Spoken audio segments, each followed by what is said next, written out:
it's a real a real privilege for me to introduce Julie. Julie is an artist who lives and works in Montreal. She currently teaches at the University of Quebec and Montreal in the School of Visual Arts and Media. And apologies, Julie, for having just translated that all into English. I'm embarrassingly pretty much a not a monologue. What's the word? Single language. So my apologies. Julie got her MFA from the University of Quebec and Montreal in 2012, and subsequently, began working and showing and traveling across Canada and internationally, and won several major painting prizes, including the Plaskett Prize in 2013, and winning finalist prizes for the RBC Prize in Painting in 2011 and 2012. And as I say, she's shown across Canada and internationally, and has been the recipient of numerous grants, both national and provincial grants. I first met Julie when she was the Pope Artist in Residence at NASCAD in, I think it was 2017, 2018, something like that.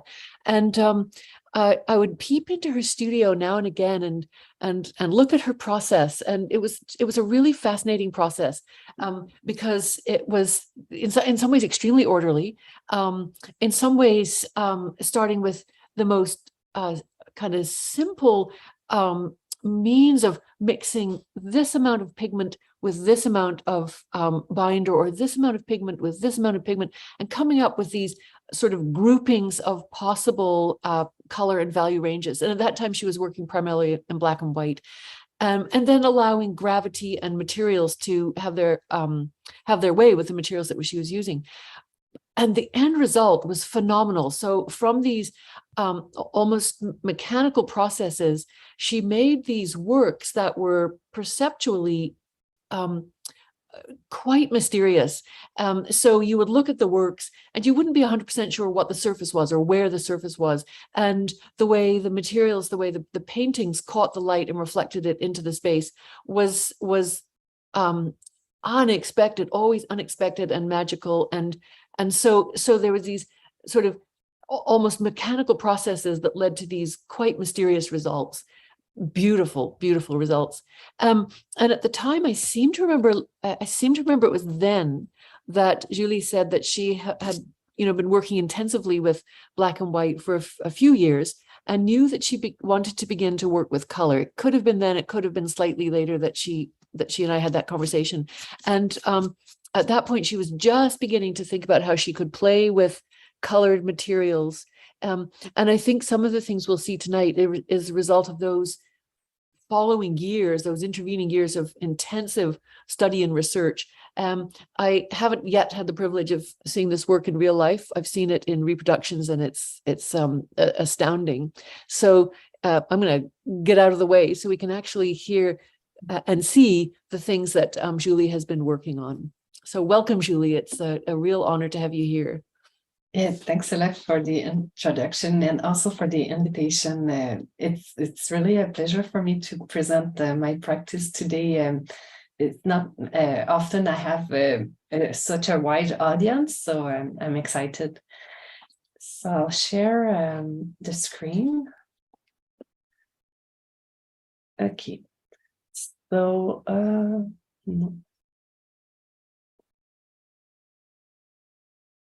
okay, so so today I'll start. I'll give you an overview of my different painting projects from the last 10 years, focusing really on color. And wait a bit. Okay. So focusing on color, and so let's start because I have a lot of stuff. I'd like to start by stating that for me, painting is not an image or an object. It's more a discipline, as defined as an area of knowledge or a subject that people study or are taught.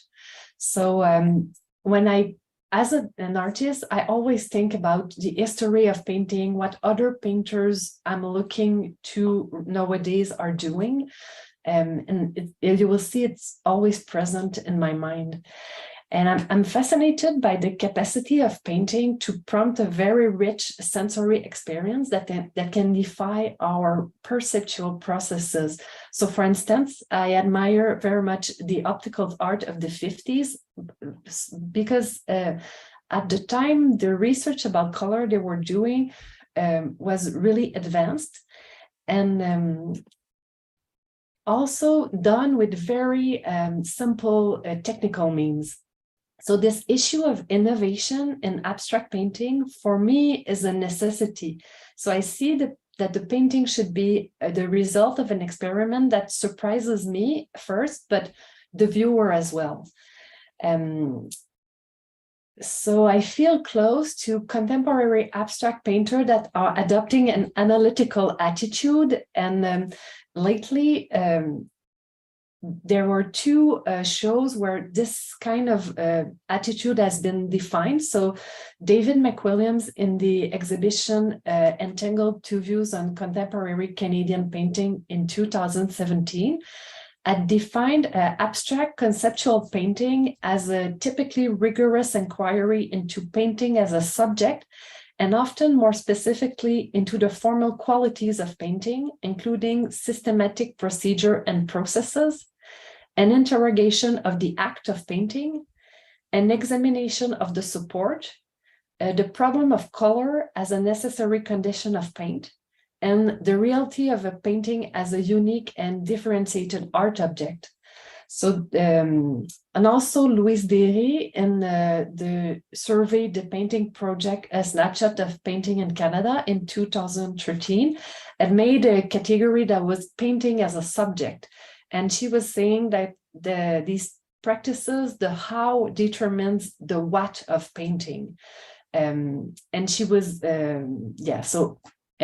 stating that the characteristic of painting itself and as a material and an art form with a history constitute this essence of this type of attitude. So it's a bit the family I belong to in a way. So this is my first project I made in 2011, 2012, when I was a Master of Fine Art student at UQAM. So my work is always, I work within this paradox. My goal is to seek unseen visual effects. But to do this, I restrict myself to, I use a lot of restrictions and protocols. So it's like for me to force myself to go beyond what I know, I need to put a lot of pressure. And so on the onset of that project, I picked a restricted color range. I picked the color of prints. And I was thinking at the time, I'm using a strategy of conceptual art, like using ready-made color to avoid subjective choices.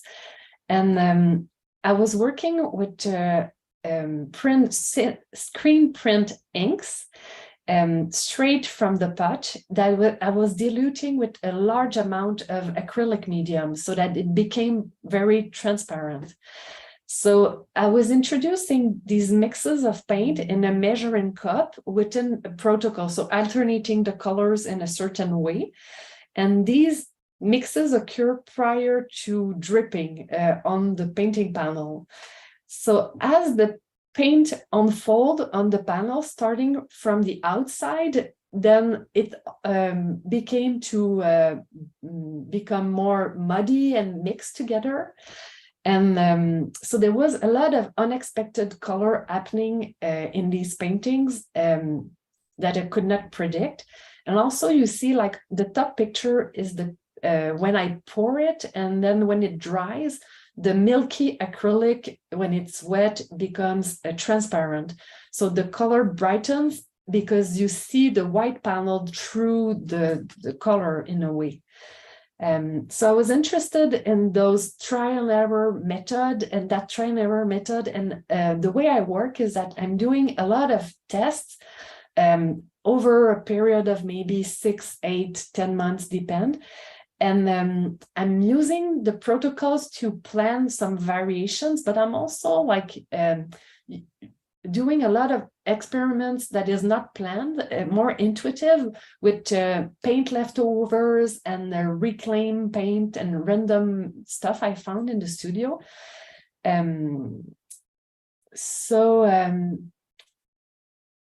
These works were done drop by drop. So it was a pouring process from the measuring cups. So with like working with the viscosity of paint, a certain type of mix I put together, then the paint I could drop by drop, and as it unfolds on the panel, some things occurred. So I was trying not to decide the composition as well, only following the outside of the panel.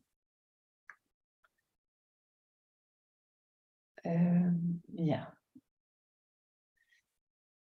I have some kind of I feel very challenged by the screen, by the colors of the screen. And my dream as a painter would be to do paintings that would be as eye-catching and bright and vivid as the screen, but also paintings that would have a visual depth to it. But unlike the screen, I'm very interested. I feel like in a way, I like the fact that the painting shows how it is done in a way.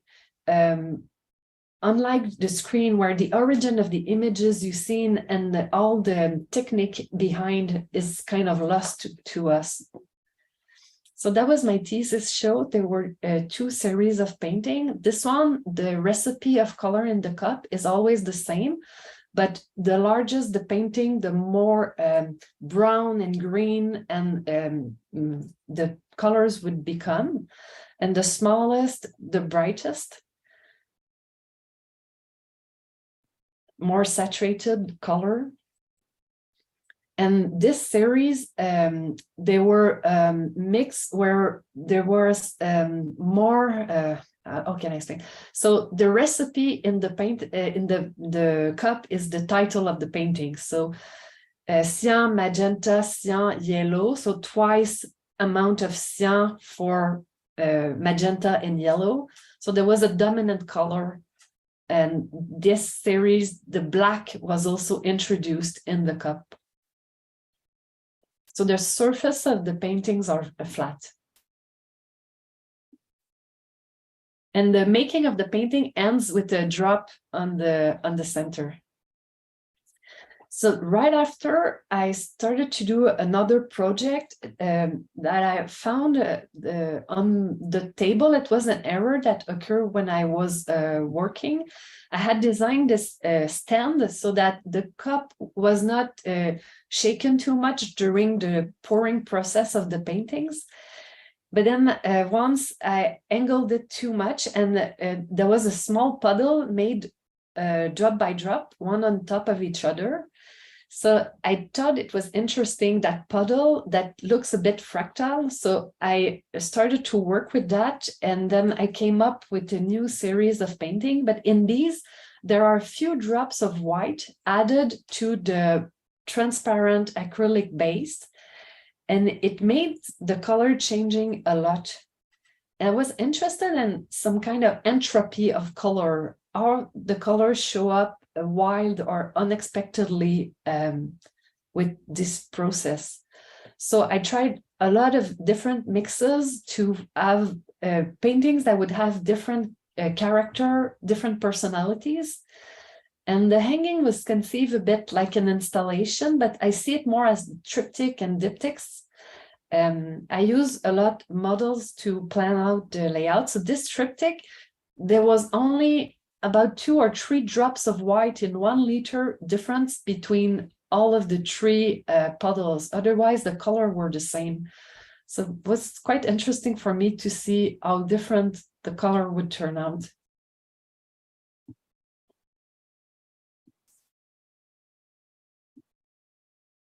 Then I I wanted to work with more restriction, thinking that maybe it would prompt me to be a bit more innovative, but also like the black and white is the color of optical art, and it's the widest contrast and creates a lot of spatial tensions. And it's often used in practices where that are using chance procedure, because color is think of being subjective. So by using only the black and white, you get away from subjectivity.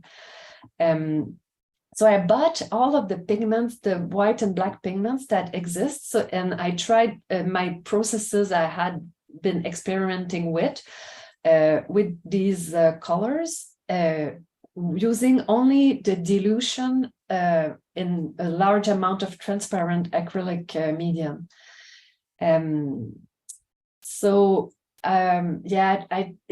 It made me push more the pouring process. It forced me to change the pouring process. And also I started to work with the panels, how the panel could interact with the actual pattern that was occurring in the process. So in this exhibition, there were 3 series of paintings, and all made with the pigment lamp black and titanium white. And every series had a different pouring process.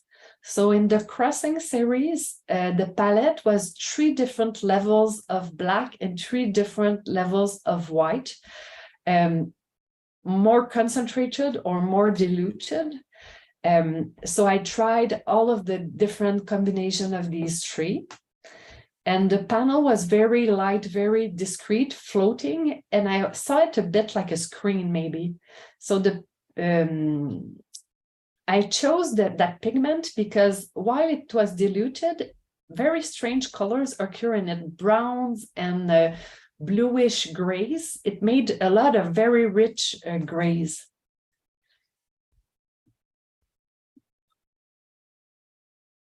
In this other series, the paint was sliding on the board, and the board was thicker and more present. And on this one, the shapes were kind of floating, not touching the edge of the panel, and the black was showing through the translucent puddle. Then I went in a residency in France where I could not continue my project because the brand of acrylic that was available there and the pigment I was using were not available. So I started to experiment with Liquitex paint that was more like international, and it was very different. It was kind of sticky, a bit like honey. So I could not pour it drop by drop. It would always pour in a string. So I thought maybe I should take advantage of that property. And I started to work with MDF panels that I would like torque. And the sticky coat of paint would move slowly and create, takes the drop of black with it. So that's how I ended up with these patterns. And I think I was influenced also by the work of Vasarely I had seen during that trip at Fondation Vasarely in Aix-en-Provence. And the guy there is my younger brother, who looks really bored. So I did a lot of testing and ended up thinking like the translucent black and white was quite interesting. And but then I was not satisfied with the fact that all of my test pieces, everything happens in the center. So in terms of composition, it was not very dynamic. And I wanted to make maybe paintings that would look like mirrors that distort the image maybe. And I went on another residency in Bordeaux where they provided me with a lot of technical assistance and especially an assistant that was working with me. So we could manipulate the painting with 4 hands, and I could really have a very intensive work period where I developed this body of work. So in these, there's it allows for different movements and more complex compositions within the paintings. So how it was made is that the panels were plexiglass panel. For technical reason, the MDF at that size, while drying, it was absorbing a bit the humidity and start to torque, and that would destroy the pattern on the painting. So I had to search for technical solution, and then we ended up working on the plexiglass for that reason. So there was a gesso on the panel. Then I was pouring a coat of translucent black in this photograph. Then we would pour quite quickly, maybe in an hour, all of the drops at regular intervals, and then torque the panel so that the paint moves on it very slowly. So it was all really in the mix of paint I was doing. Like the mix had to be very specific. And then torquing so that the excess of paint would get out. Then while it was fresh, I was removing the tape because I wanted to show some indication that it was made from real paint. So here you see that the translucent black becomes a very dark black on the left because of the white black background, and on the white background it becomes kind of a brown. So these were made with ivory black and titanium white pigments. And I like the small details where the paint pushes a bit on the edge of the black panel, showing that it's not a print. So then I've been, like Sarah said, on many residencies. So this one was in Berlin, and I thought it was interesting, this idea of working with the plexiglass, because I was only using it for technical reasons, but then it's an interesting material. It's reversible. You can do something on one side and on the other side. It's transparent. There's a lot of reflection. And it binds well with acrylic paint because plexiglass is actually acrylic as well. So I started to experiment with that in Berlin. There you can buy very small samples. It's very cheap. Whether here you can only almost buy it by 8 by 4 sheets. So it changed a bit my process. So then I found out this one that is fluorescent plexi. So it catches the light by its faces and projects it on its edges. So I found that was really an interesting material, and I started many different type of experiment with it and was not really satisfied. Then I ended up pouring transparent drops on top of the black drops, so it made kind of a hollow drop that was moving, and it was kind of interesting. And from the very beginning, I wanted to layer the color of the wall and the plexi and maybe a coat of paint, but it wasn't really successful. And I was trying to find out some kind of possibility cracks in that. And also, I don't really know why, but from the very beginning of that project as well, I was thinking of working with the square. And yes, that's another idea. And I was thinking of the homage to the square from Joseph Albert's. It's a series of painting where there's interactions of color, and he made hundreds of these. But yeah, it wasn't really satisfying. And actually, I was thinking that what was happening on the wall of these prototypes was more interesting than what was happening on the surface of the panel. And out of frustration, I did some silly things like that where I stripped the protective film from the plexiglass panel and put a black paper behind. And then finally I had a breakthrough, and I thought that maybe the panels should move from the wall and so that it catches the light more. And out of this small prototype, I made a series of painting. That's the one I made at NASCAD in 2015 when I met Sarah.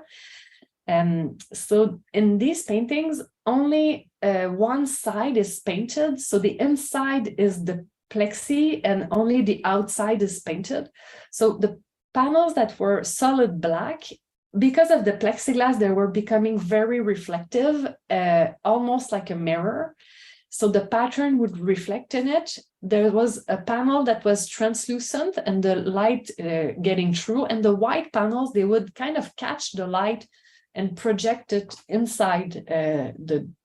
So I saw these as retable, abstract altered piece, maybe that could be open and closed, but they're still, they don't move. But they were very light. It was like, well, how do you say in English? 1/16 of an inch, very thin panels.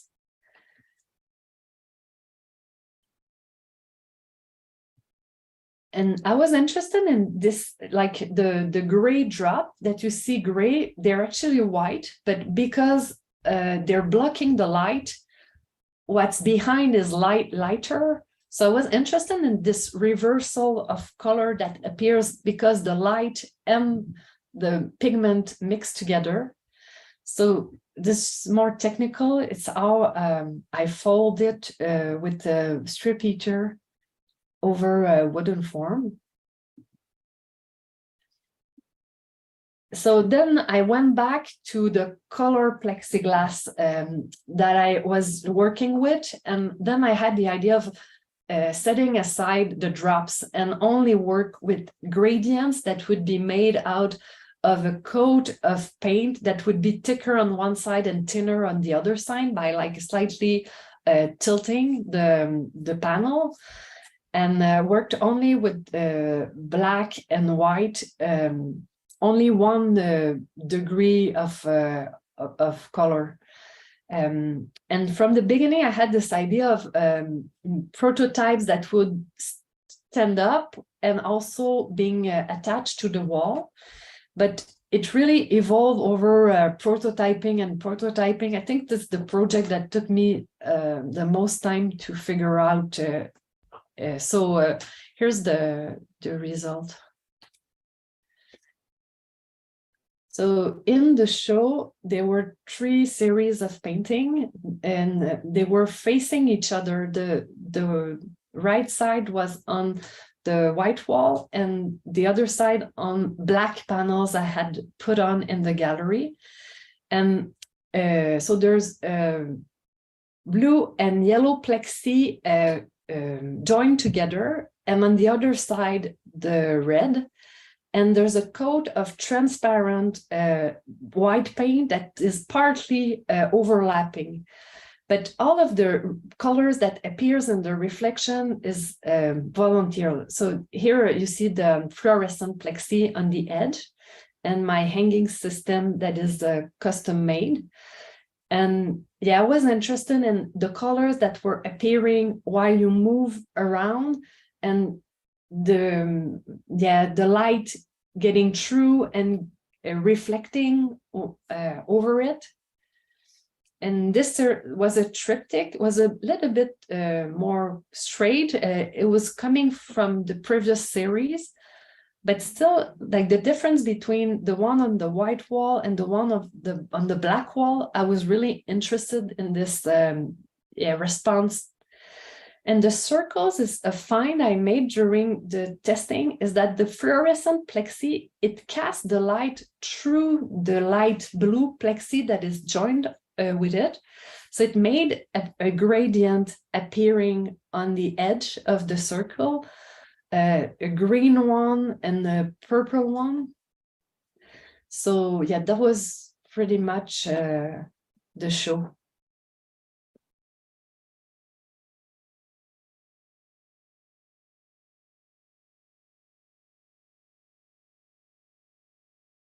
So my most recent show, I worked with mirror plexi.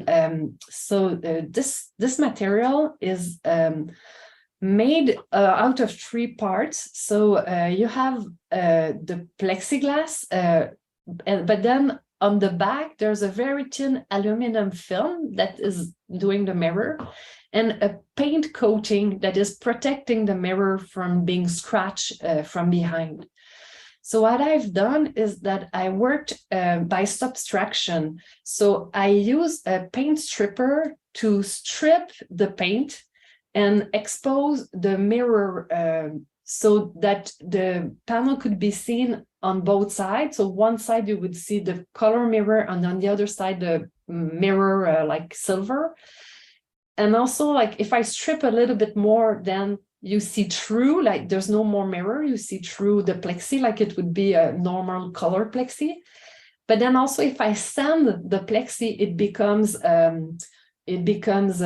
frosted, so that the light comes, but not the image. So that's what I worked with in this project. So I did a lot of testing and also playing around with flares, and I designed a way of working prototypes with gels that are being used for theater lamps for set designers. So I was making, it made it possible for me to try many different type of forms and pretty accurately predict if it would be interesting on plexiglass or not, because this material is super expensive and also difficult to work with. So I tried like many strategies like that. And then I discovered that when the panels were touching, like in my previous work, it was not really interesting. To be interesting, it had air needed to be in between the different panels so that the reflection occur between the different parts. So these are my first prototypes on my studio wall on this one. And I made it more like up to scale, and then I started to work on a model for the show. And so here you see one of the pieces in my studio. So you see here the acrylic is sanded, so it becomes you see through, because I removed everything. I removed the mirror and the paint. Here I removed only the paint, so you see the mirror. And then inside the frosted plexiglass is blocked by anyway, you see what I mean. And also, like, I worked a lot with Raphael, who is here tonight. She's the one basically who did most of the sanding and all of the small jewelry works on the paintings. So that's the show.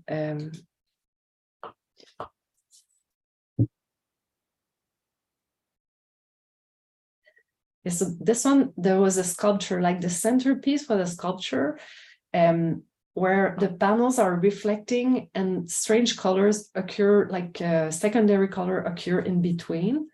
There was a triptych that was kind of open and close at the same time, where gradient occur while you see through. And these one more open, in the black ones reflecting a lot what's happening in the room. There was reflections in between pieces in the show as well.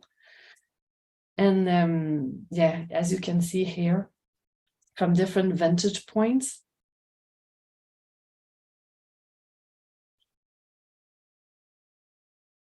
The sculpture was about 6-7 foot high on a plinth. Yeah, these are small, more triangular shape, more open shape.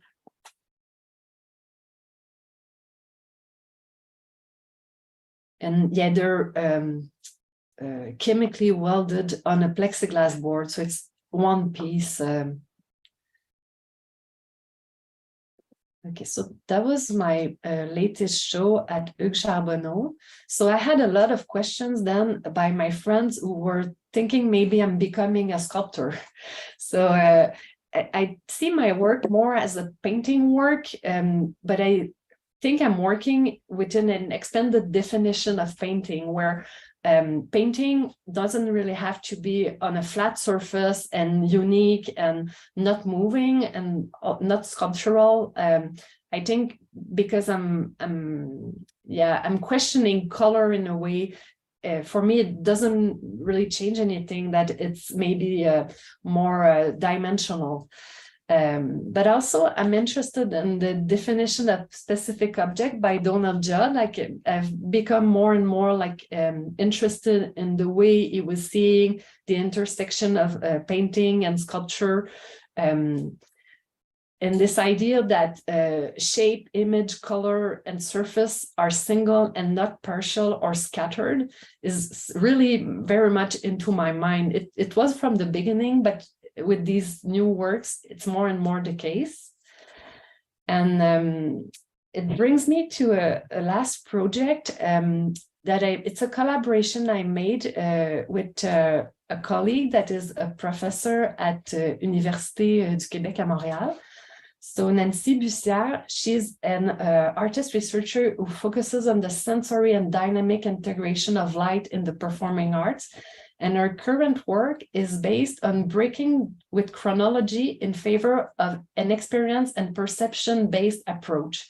So she works in theater, dance, opera, performance, media art, and installation.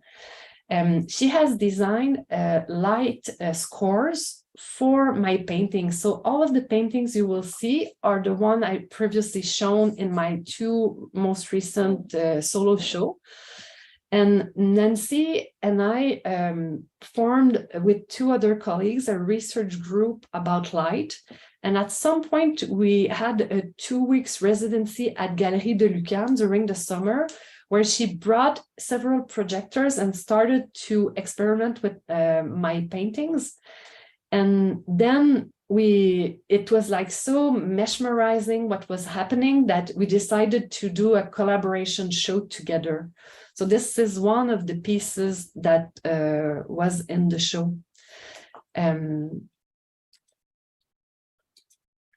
So these photographs are more like, are too bright because I wanted to show the space a bit. There were 6 different groups of painting and projectors hanging in the space. And the walls were used as a projection surface. And the piece you just showed was on a plant, a strange plant that I designed that was angled. But the feeling was a lot darker in real life, so that's more accurate. So this is one of the painting. And for some of them, I will show you short videos. So this the triptych with the mirror plexi.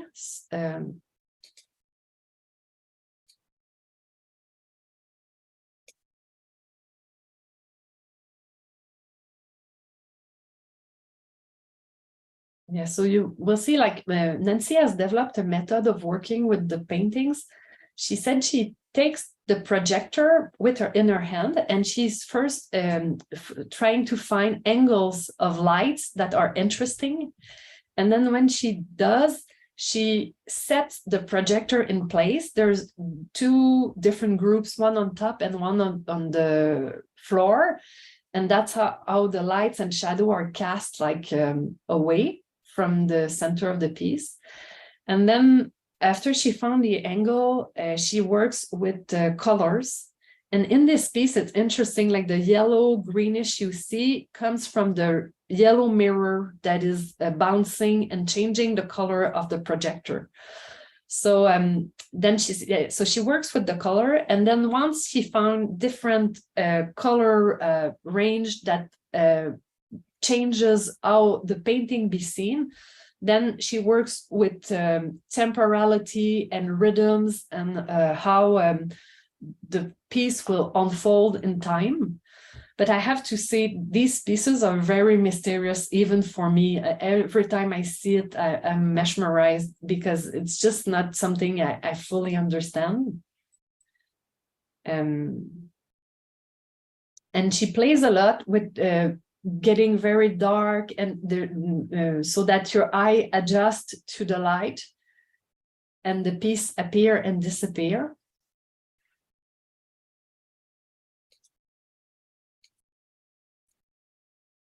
So that was another piece. It's the one you've seen previously. Yeah, this one was also interesting. Yeah, we start here. So there were two different pieces, and the angled wall was acting as a surface of projection.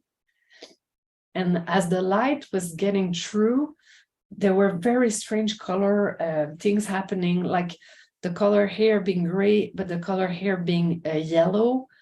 And this one, we can't really figure out how come, like the color of the projector, you see it like here, it's green. Why is it that it turns out yellow on the wall? There's kind of strange interaction on additive and subtractive colors that appears in this specific piece that we don't quite understand so far. So all the scores, this one was pretty slow. It was the slowest. It's maybe 5 minutes.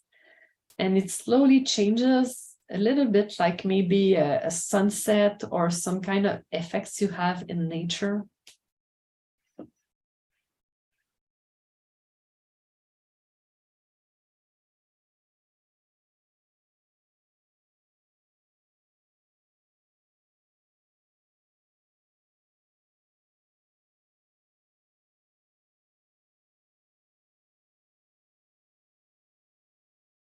So in the room, every group was lightning one after the other. So it made a total of maybe 25 minutes.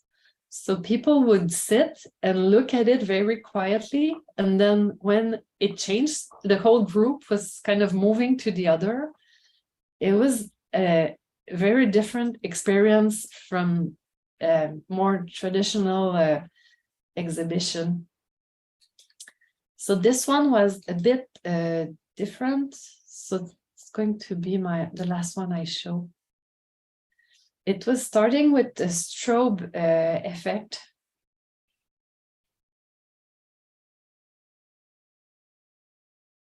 And your eyes were constantly trying to adapt to the change of light.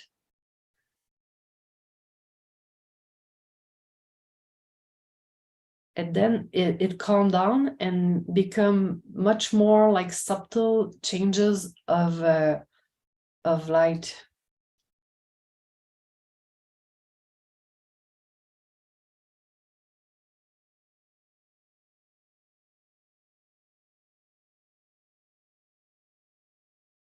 So it's roughly the same piece as you've seen in my show, but this one doesn't have the background, plexiglass background. It's mounted directly on the wall.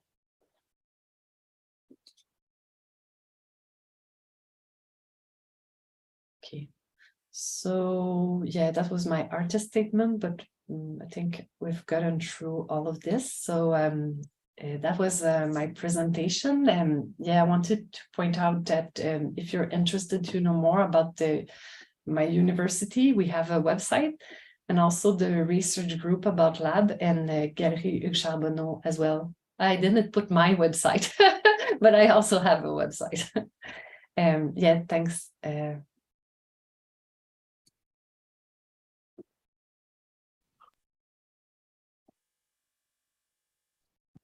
Thank you so much, Julie. That was incredible. Your work is amazing.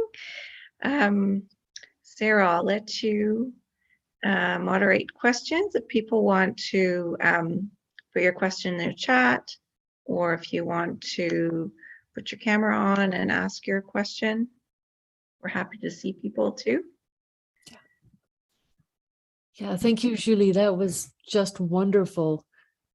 I have to say right off the top, I'm so interested in this question of the kind of mysterious things that are happening between additive and subtractive light in the most recent work that you were doing with your colleagues, and how you have yet to figure out why those color changes are happening when you combine those two different ways of making color.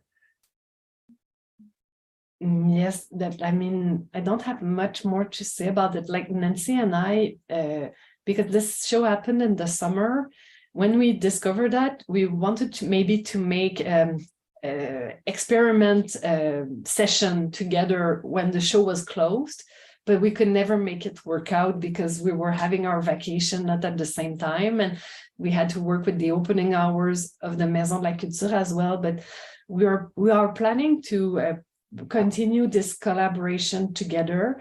And one of the things we will be doing this semester is making experiment sessions only with the materials to not only use, because previously I've used my artworks that she has used, but then we would like to design the plexiglass painting for the light. So we would like to more like entangle the process of light and working with the color panels, do it together. So we have a few sessions of work